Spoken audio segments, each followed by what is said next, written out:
So a big hello to everyone. It's important that everyone has come to the Know Things family. It's been a long time since we watched our sci-fi story. That's why today is a different level. A sci-fi story with a crazy twist in the climax. When I listen to this story, it seems like everything is really going to happen. So the Earth is slowly starting to gain mass, turning into land unfit for humans. So the only way for humans is to live on Mars, the planet next to them. But before that, they have to check Mars. They are sending a crew for that. So what happened to the crew that went like that? What was the crazy twist that was waiting for them? This is the whole story. So sci-fi fans, wherever you are, come to the stage. Today you are watching a quality event. Remember in new things. Subscribe and give your support. So today's we are going to watch a mind-blowing sci-fi story called 6 Degrees of Freedom, released in 2019. At the beginning of the story, many years have passed since today, and the environment of the Earth has completely changed because humans have polluted it as much as they can. As a result, the Earth will soon lose all its resources. In addition to all this, there are frequent conflicts and wars between each country. Because of this, there is a chance that the human race will be destroyed. So they make a decision. They want humans to go and live on Mars, a red planet next to Earth. For that, research is going on Earth. They are also building a spaceship. So that spaceship is ready to go to Mars. For that, some crew members are also in that spaceship. So until the end, those who are in space, this spaceship controls all the radiation, but even so, there is a chance that radiation will be more in places where there is loss. So a protective layer comes and closes that loss like a closed door. So there are a total of 5 people in this spaceship. Alexa, the commander of this machine, and Casey, Alexa's co-pilot. These two have to navigate the spaceship correctly and take it to Mars. Then an engineer named Ryan works with them. The mechanics of the spaceship look at a few related work. Then a lady named Catherine works with them. How are the bodies of the crew members? Their vitals are all regularly noted. And lastly, Jerry, the specialist of this Mars machine. These are the 5 people. They are going to Mars. Beyond them, there is this spaceship with a mask and an artificial intelligence named Tina. Everyone is in a spaceship. They have covered all those glass-like objects with a protective layer. They have 9 minutes left until the launch. So guys, are you ready? They are talking on the radio from the base. Commander Alexa, and we are all ready, sir. They say that and tell that Tina, please play a super song. We are leaving in 9 minutes. Let's just enjoy it. The artificial intelligence named Tina also plays a song. Everyone is singing a fun song. That's when an information comes on the radio, which means that World War I has started. But North Korea is not there. It will launch nuclear missiles at America. The cities of Los Angeles and Seattle are already affected. The next missile is now ready to launch a rocket. It will fall right there. So if you tell the commander and his crew on the spaceship that there are only 20 minutes left before the missile falls and the bomb explodes, they don't understand what they are doing. But what they are saying from the base is that the Mars mission has been cancelled, and they are saying that they should get back from the spaceship soon. So when the commander asks the crew, they don't even know what they are doing. We have worked hard for this for 4 years. We can't just leave it like this and go away. So cancel all our missions and escape from here. Even if we try, we won't be able to go very far in 20 minutes. We will definitely get caught in nuclear attack and die. Let's start this spaceship and go to Mars without talking. Everyone said okay to this. The commander had no other choice. But they couldn't start this spaceship because only those at the facility base can start it. So the commander said, look, even if we try to escape, we can't escape. We have spent so many crores on this machine for so many years. So we can't just leave it all to ourselves. Start it. We are looking at this Mars machine. The people at the base said, okay, we are starting. The countdown began. The spaceship started and flew. It starts now. They have arrived at the spaceship they are in. It's all glass, but they have layered it up and covered it up. But even so, there is a camera on the thrusters. When you look at it, you can see that the spaceship has launched and is flying away. After a while, it escapes from Earth's gravity and reaches a safe place. The commander immediately tries to contact the people on Earth because they are trying to figure out what will happen if that missile comes and attacks, but there is no reply. That's why they are listening to public radio signals. Radio signals are coming from all over the world. What do they say? North Korea's missiles have attacked many states in the United States. Millions of people have died, and everyone on the crew is having a hard time hearing this because their families must have died there. So the crew members can't hear all this. The commander tells Dina to turn off the radio. So now they all want to see the Earth, but if they want to see, they have to open the protective layer that is covered with glass. When the commander thinks they can open it, there is no use even if they open it. All we can see is destruction. So now they're almost in space, but we can go back to Earth.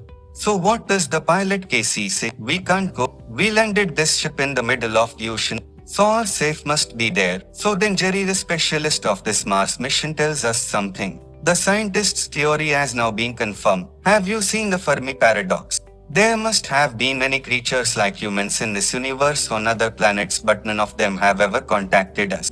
Because those creatures traveled to the next planet and fought among themselves before other creatures could contact them. So in the same way, now we humans are fighting with each other and now nuclear war has started. There is absolutely no chance of anyone surviving. Even if we survive, we have to stay on that planet. Jerry says that, but from that nuclear war only 5 of them escaped and came to space. If they went to Mars, they could create a colony there and live there. So the commander is the sin. They say, suppose will anyone survive this nuclear war? Those who are alive will see Mars in the sky and see that our people live there too. So everyone is starting to leave for Mars. So somehow it will take about 9 to 10 months for them to go to Mars. And now they are in zero gravity, meaning they cannot stabilize in one place. They will just float. So what are they doing? If so, part O2 from their spaceship will come out and that part will start to sink. Along with that, they will sink the spaceship. So if they sink like this, can they stabilize it through centrifugal force? So they will come and say that this is rotational gravity. This is our side of the story. When we sit in the chair, it is pulling us out with a force that is like centrifugal force. The same force is also pushing the crew members out, but since they are in a spaceship, that force reacts like gravity and they can walk normally. Before the rotational gravity turns on, man lets go of the woman in his arms and she floats there. As soon as the rotational gravity turns on, the woman falls into his arms because that force is pulling the woman too. In addition, they can walk normally, so they take off all the space suits and start taking rest. The days go by like this. There are still 211 days left until we go to Mars. That engineer is there. They are trying to call the people on Earth. It is ringing, but no one is answering. There must have been a big war. All the phone lines must have been destroyed. So that's what the pilot says. They have enhanced all these new nuclear weapons. So if they explode it, the neutron burst radiation that comes from it will definitely destroy humans. But all the things related to that technology don't attack it that much. That's why the phone rings, but there are no humans to pick it up. So while he is saying this, the commander comes to the place. He tells the engineer that he has not called Earth like this. That's why our minds are still very affected. Our machine is going to Mars. That's why the artificial person says that no matter who calls Earth anymore, it will not connect. The intelligence is cutting off all communication, so the days are passing. There are still 201 days to reach Mars. Our commander and others are exercising to keep their bodies fit. Because being in a spaceship is rotational gravity, not real gravity, so they have to keep their bodies very strong, otherwise all their bones will break easily. So the days are passing. There are still 189 days to reach Mars. RKC is testing every circuit on the spaceship to make sure that all the circuits are correct, and while he is testing, at one point suddenly a click occurs in that device, and some kind of image seems to be visible in that click. Casey doesn't understand what it is, so he doesn't tell anyone about it. And the days are passing. There are still 188 days. There are days when everyone is sitting and eating, then suddenly the lights go off. Tina says, turn on the light. After a while the light comes on. This is not a problem on Earth. Then Tina could have updated us, but on Earth no one is alive right now, so they are talking and eating. Days have passed like this, so the commander calls his house without anyone knowing, and the ring goes on. I am sorry, we can't take the call. If you have something important to tell, you tell me. After the beep, they set up a voice message, and that's all that comes. So then the commander finds out another thing.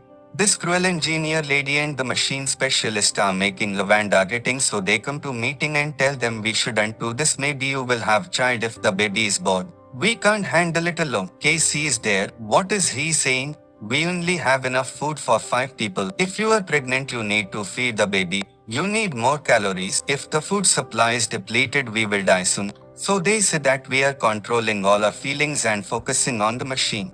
So we are almost halfway to Mars. When we are sleeping at night, the commander is very sad. So Catherine and Commander ask each other what's wrong. Every day when we wake up I think everything that's happening now must be a bad dream. Everyone we know, everyone we don't know, family, friends, everyone is dead. But believe me, we are stuck in this endless space. So Catherine, you are not alone. We are with you. You are our commander. I'm the commander, but why is it that now who knows if our trip will happen or not? Tell me, the commander is complaining. Everyone is asking. So there are still 115 days until we go to Mars. That engineer lady, despite what the commander said, starts sending signals to her. They are waiting for someone to reply. Machine specialist Jerry also comes and says, "What are you doing?" The commander is not allowed to communicate. There is no one on earth to reply to that. Understand, when he leaves, they suddenly get a signal and someone is talking to them. They are people on earth, so they immediately try to talk to each other, but when the reply comes, they are not related and start doing something else. Suddenly all the people come. That's when the pilot goes. Casey also understands that this is a TV show that was telecast 70 years ago and the radio signal went to space and was reflected somewhere and came back. This is what they captured. So from this, Strong understands one thing. Surely everyone on Earth would have been destroyed, because if there was normal war there would be chance of survival, but if a nuclear war starts the whole world would definitely be destroyed. So everyone is just sad. They are driving away little by little. At this time Casey is there. What is the pilot doing? He goes to the bathroom and rubs his hand with the gasket there. He doesn't have anything in his hand. He has a small diary-like thing in it and he is writing notes in it. So like this, days go by, it's the commander's birthday, so everyone is celebrating together. It's been a long day, everyone is laughing, they want to spend time happily, but the doctor in this group, Catherine, comes and starts crying because she can pretend to be happy. Why, but she can't really be. Seeing Catherine crying, everyone gets sad. Then Casey tells everyone a big truth. Actually, none of us are in danger. There will never be nuclear war on Earth. Everything is fine. Let me tell you another thing. Nothing of ours is in space right now. It's only on Earth. Our spaceship hasn't even left yet. This is all a simulation. They have come to test us. We are fooling ourselves without knowing it. Suddenly the alert in a spaceship comes from the sun. A large solar flare. If their spaceship is not directed towards that solar flare, it will be very dangerous. So if they tilt the spaceship correctly and stay in the correct position, they can escape from that solar flare. But it will generate a lot of heat, so they have to stay inside the main cabin because there is not that much heat there. So the commander and others are getting ready very quickly. I am telling you that this is an experiment. We need our department to know how we react and behave in this Mars mission. They are doing this experiment now. Even while they were talking, they were really asking Papa, think about it carefully. We only saw our spaceship take off from Earth through the camera below. We could see it through the glass. They put a protective layer on it and closed it. Only after closing it did they say that a bomb attack was coming. So this was all planned put in by our department. So this is what they are trying to tell the other crew members. Everyone is a little confused, but now they have to escape from the solar flare. So they are listening to what this guy is saying. I can prove it. This is a simulation because we are really in our space. So the gasket in the bathroom is where all our waste goes. To freeze at waste, space is very hot, that heat is used up, so crystals must have formed under the gasket, but I checked for 100 days and no crystals were formed with my own hands. So what does that mean? It's not in our space, it's on our Earth. This is all an experiment. Hello, what are you looking at? Stop that experiment right. He immediately yells at Dr. Catherine. Look here, we believe what you are saying, but man, sit in the seat. We can escape from this solar flare first. I believe what I'm saying. Then he says the solar flare is not in our space. Come here, I will prove it. He leaves the ship and goes out to try to open the space. He and the other crew members are all safe. The commander is in the main cabin shouting listen to Casey. If you go into normal space without a space suit, you'll die.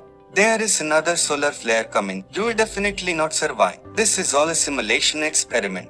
He says and opens the main door. That's it. The solar flare comes and Casey dies on the spot. The others survive because they are in the main cabin. So after the solar flare goes away, everyone is just sad. Even Casey's body is gone. It's as if he is gone. But everyone is wondering if what Casey said is true. Dr. Catherine goes to check the gasket. Crystal layers have formed.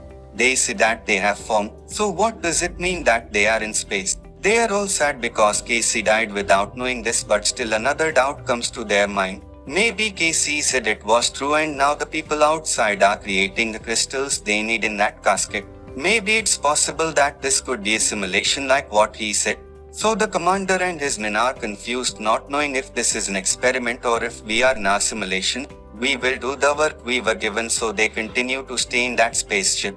Days pass and their spaceship reaches Mars. So they are watching Mars too, but they are watching it all through the camera outside on TV. They can't see it directly because they have protective layer and are closing it. That's the doubt. They are getting ready to land on Mars. Mars is much thinner than Earth's atmosphere, so they are getting ready to land their spaceship very easily. But if they land at the same level as Earth, there is a chance that it will crash quickly and completely destroy itself. So they are making everything perfect and landing in a certain way at the correct level. But until now that protective layer has been opened. No, they have not shown it directly. They are only going to open it now. Maybe when we opened it they said that this was all an experiment. It would be great if everyone thought that way. When they saw that the protective layer was opened, they were really on Mars. So when they came to Mars, there are only 4 humans. So after this, Mars is going to be the new home of humans. So the story ends here. And just when we think that the story goes to another dimension, what's different? That dimension is our commander doctor, who is on a setup like a monitor. His projection is being projected onto it. What's different in that place is some kind of sound. Is it actual? It's all aliens. They are starting to talk to each other. We didn't expect this. They have done something no other creature has done. They have crossed the Great Builder, but before they cross, their entire planet has been destroyed. The main thing is that this creature has found us. They are talking about someone, saying, who is it? Look, RKC is in that solar flare. He didn't die. Here he wakes up in front of an alien in another dimension. He sees the whole project right before his eyes. He is so happy. He starts laughing. The aliens are also talking like that. This is where the story ends. I don't understand what happened. So let's see what happens. Let's see what happens in this ending explanation. Actually, everything we saw in this story is true except for one thing. This is all a simulation. It's true for us, but it's all created by aliens, and they are not just ordinary aliens. They are aliens from another dimension. So on a planet like this, leaving one kind of creature behind, how do those creatures evolve and what do they do?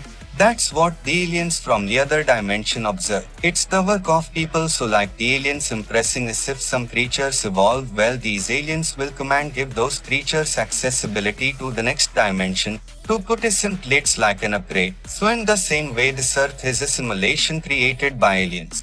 The entire solar system is like that. Humans, the only creatures on Earth, have evolved on one planet and have become extinct there. They will never get beyond that. So in the same way, humans on Earth are fighting a nuclear war will come and destroy everything. When they think that the 5 crew members of the spaceship will escape and go to Mars. Beyond the simulation of the aliens, beyond all this, RKC has discovered that this is all an experiment. When he checks, there will be no crystals formed there. This is all a simulation of aliens. What are they going to check there? They created that simulation there, right? RKC made a note of it. But besides that, when the doctor went to check, there were crystals there so that others wouldn't get confused. The aliens created it so that Casey opened the door. He didn't even put on a space suit. He had a solar flare, but nothing happened to him. The aliens were very impressed by him and brought him to their dimension. So these aliens are going to come and give humanity an upgrade. Maybe they can create humans on another planet. Now they can't go to Mars and land. The aliens can use their power and turn Mars into Earth.